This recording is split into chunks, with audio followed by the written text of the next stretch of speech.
Porque ouvir antes de falar é vantajoso. Porque ouvir antes de falar é vantajoso. É mais prudente. É mais prudente opinar sobre aquilo que nós temos conhecimento. É mais vantajoso falar sobre aquilo que nós temos certeza. Buscar pelo menos algum grau de certeza para não opinarmos ou não criarmos confusão em cima de algo que foi uma má compreensão. Percebe esse primeiro benefício? O benefício da prudência. O benefício de falar somente se aquilo que foi ouvido foi verificado. Esse é o primeiro benefício de ouvir antes de falar. E ouvir tudo, não é ouvir parte. Às vezes nós temos a tendência de interromper o outro no meio da ideia e de já começarmos a responder com metade da ideia expressa. Isso é problemático, porque se não ouvimos o todo, corremos um sério risco de estar opinando no meio do caminho sobre uma questão ainda não concluída, e aquela nossa opinião, quando colocada diante do todo, ela é invalidada. Nós precisamos aprender a ouvir e aprender a ouvir com atenção o todo e não selecionar as partes. Não sei você, mas eu penso que ouvir só partes pode nos prejudicar. Ouvir somente aquilo que nos interessa pode gerar mais confusão do que acordo, do que uma aliança fortalecida. Nós precisamos nos dar o direito, e o direito ao outro, de ter a nossa atenção. Segundo benefício da comunicação que você ouve antes de falar. Permita com que você cheque o que foi dito, para não gerar aquilo que a gente chama de má compreensão ou de confusão. Checar é tão importante quanto ouvir.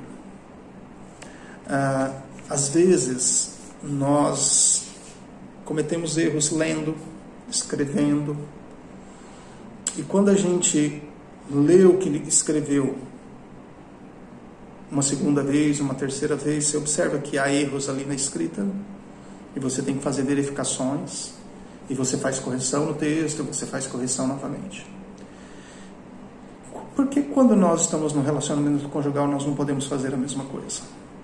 Por que nós não podemos deixar com que o outro fale?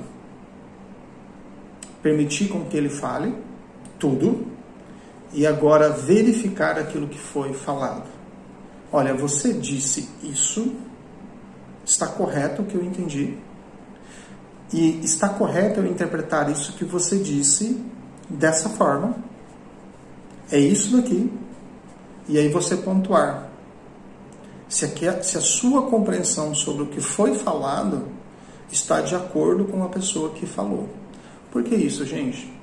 Porque nós somos seres que falhamos no dar-se a conhecer. Nós não nos damos a conhecer de forma perfeita. Vou reconhecer um erro meu aqui. Não sei se é o erro de outros homens ou de outras mulheres que estão ouvindo esse vídeo aí. Se for, escreve aí embaixo. Eu tinha um sério problema no início do meu casamento. Isso veio sendo tratado ao longo do nosso casamento. E o problema era o seguinte: eu não falava. Principalmente em situações onde eu ficava chateado. Era um comportamento muito infantil, porque era quase como se fosse um emburrar, sabe? Quando você fica ali em silêncio, quieto, não fala. Quer dizer, o ambiente não fica bom. O ambiente fica ruim para quem está por perto, porque você muda de dinâmica. Uma pessoa que se comunica, que fala, de repente não comunica, não fala, não se expressa, não responde. E essa era a minha prática. A ponto da Sara ter que vir várias vezes: amor, você precisa falar. Amor, você precisa dizer, eu não consigo entender o que está passando na sua cabeça ou no seu coração. Isso é verdade. E às vezes demora um tempo na nossa estrutura carnal de nós entendermos que o outro não tem obrigação de entender o que se passa na nossa mente. Não tem obrigação de entender o que passa dentro de nós. se eu não comunico, né, não vai haver entendimento.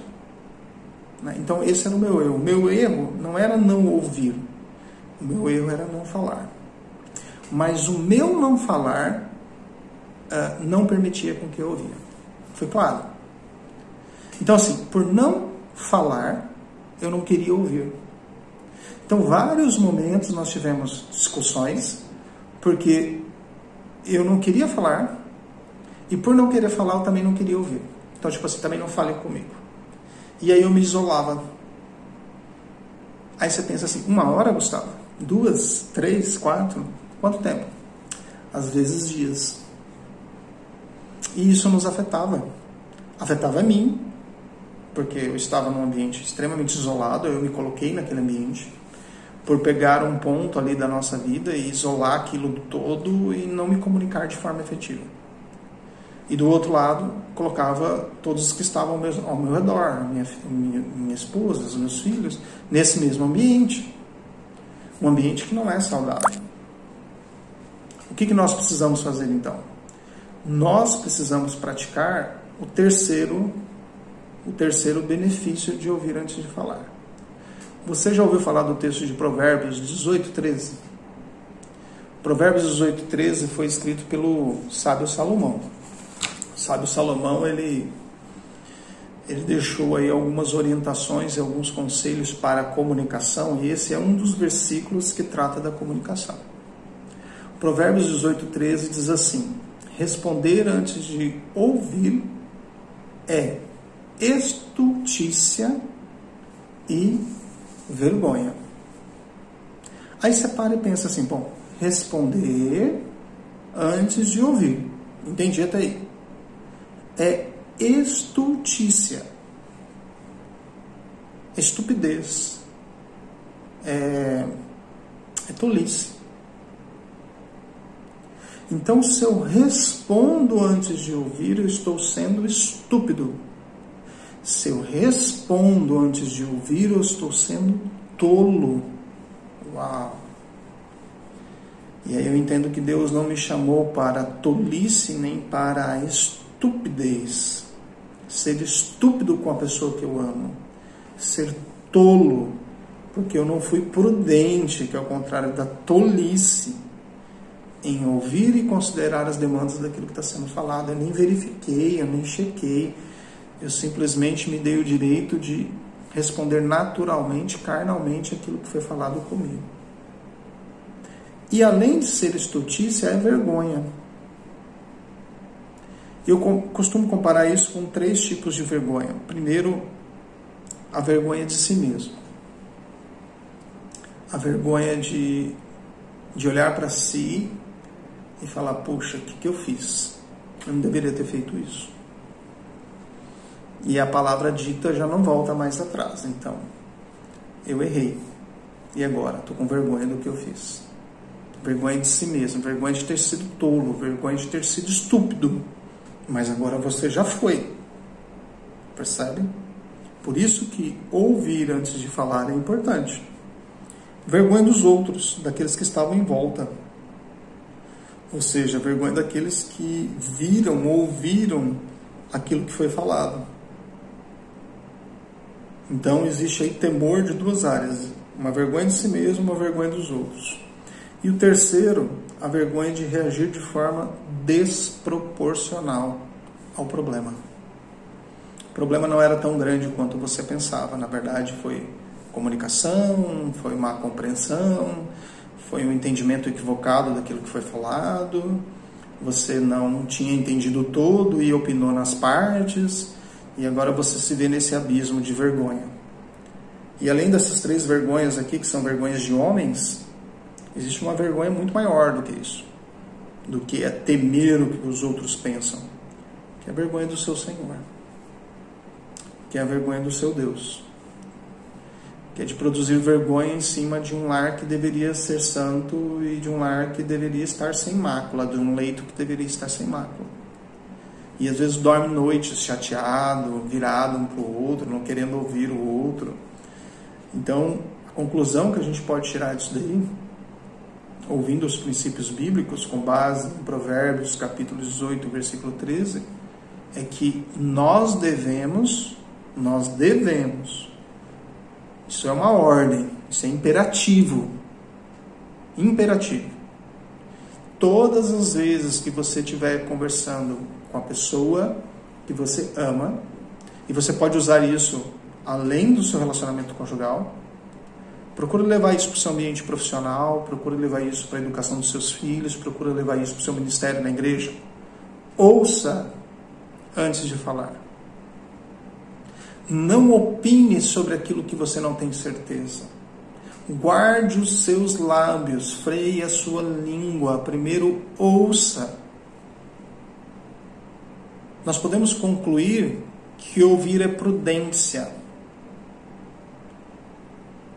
O caminho para ter certeza que ouvimos adequadamente é verificar sabedoria.